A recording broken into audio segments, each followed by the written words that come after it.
Happy New Year to everybody, and I want to thank my team for being here with me this evening. So we're looking at our academic commitment this year. We have really honed in on our English language learners, fast-growing population. We commit to improving literacy for all students with a focus on the English language learners. We're going to measure that, our SMARTY goal, looking at our STAR Renaissance data from the beginning to the end of the year, and we're hoping for a better than 3 percentage points, but 3 percentage point minimum. The action steps that we've taken are focusing on literacy, reading, writing, communication, vocabulary.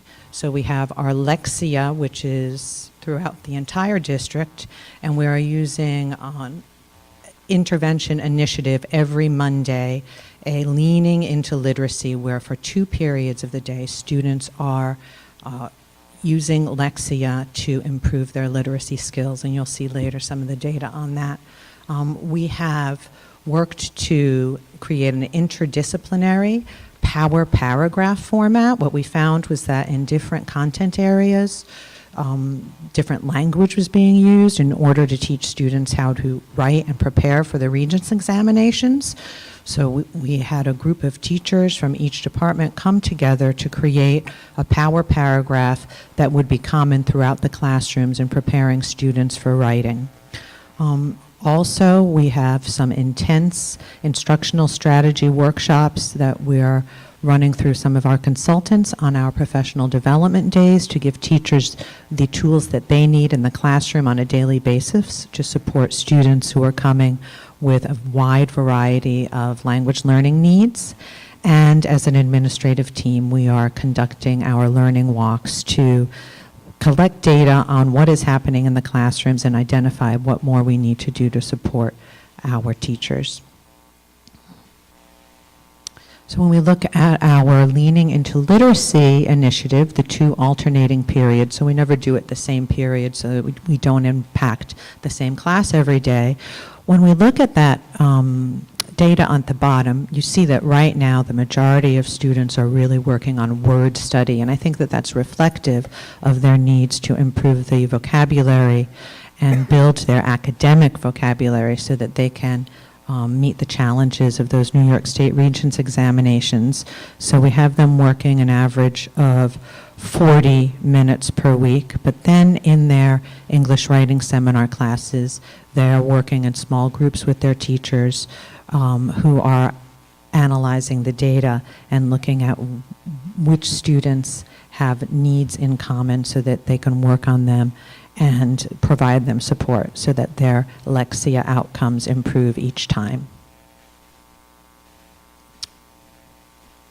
At the high school, we have 4 commitments.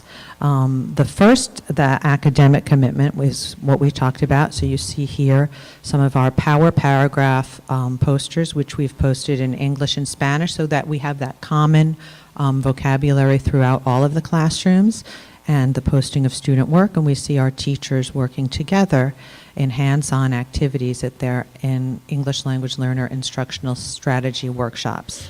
For our social emotional commitment, we want our students to feel safe, to feel a sense of belonging in school as we use restorative practices in our handling of their situations with each other and with the adults in the school community. We've had a Kindness Week where we are highlighting the Dignity for All Students Act and the need for mutual respect in the school building. We have an annual calendar of events to bring the school community together with something each month that our general organization is organizing in order to build and develop the sense that we are a united school. Operationally, we want to improve communication regarding our meetings across the school and with parents as well. So each month we have had an informational meeting for parents, including an academic success evening in September that was also designed to create a sense of belonging with parents. And we had a Hispanic Heritage celebration that evening with the parents, with everyone bringing food, which was very well attended. And then we've had our English language learner parent evenings.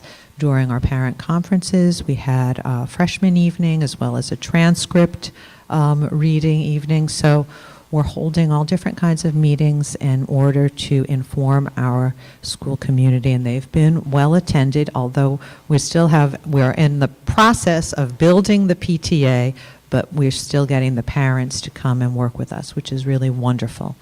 And our final commitment is the graduation commitment.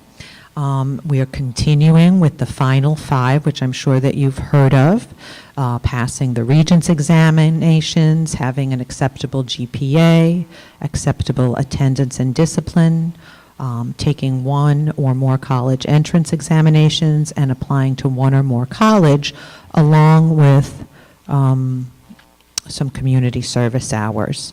In November, we have a preliminary celebration and ceremony for our students to motivate them, try to eliminate the chances of senioritis the senior year and keep them focused on that goal of graduation. And we also have college planning events and financial aid and scholarship nights to keep the students and parents focused on what they want to do.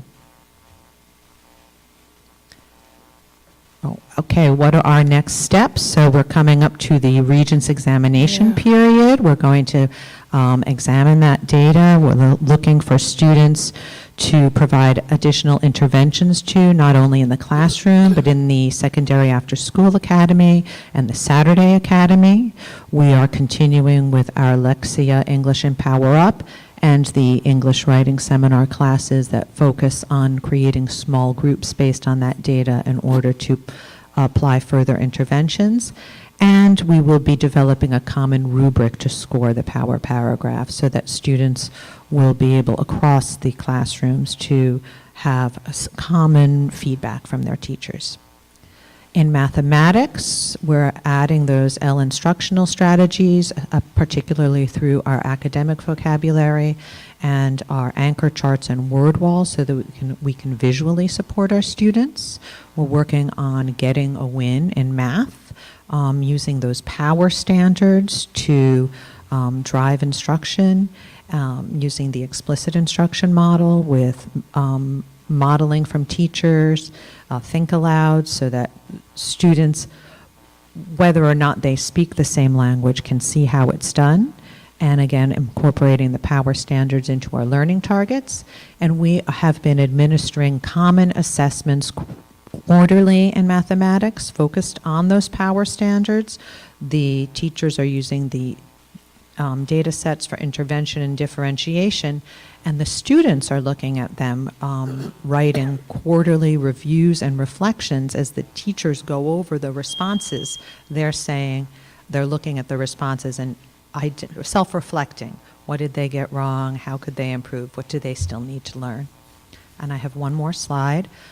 For our English language proficiency, we are participating in the mock NICESLAT along with the rest of the district, and we will use that heat map, which identifies the student scores in reading, writing, listening, and speaking in order to plan for differentiated instruction in small groups.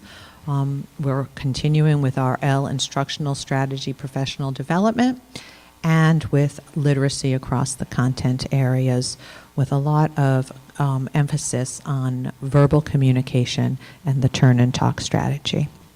So we're really focusing on literacy at Spring Valley High School, trying to quickly bring high school age students who are coming from other countries into an area where they will be prepared and strong for their Regents exams and be able to graduate with those.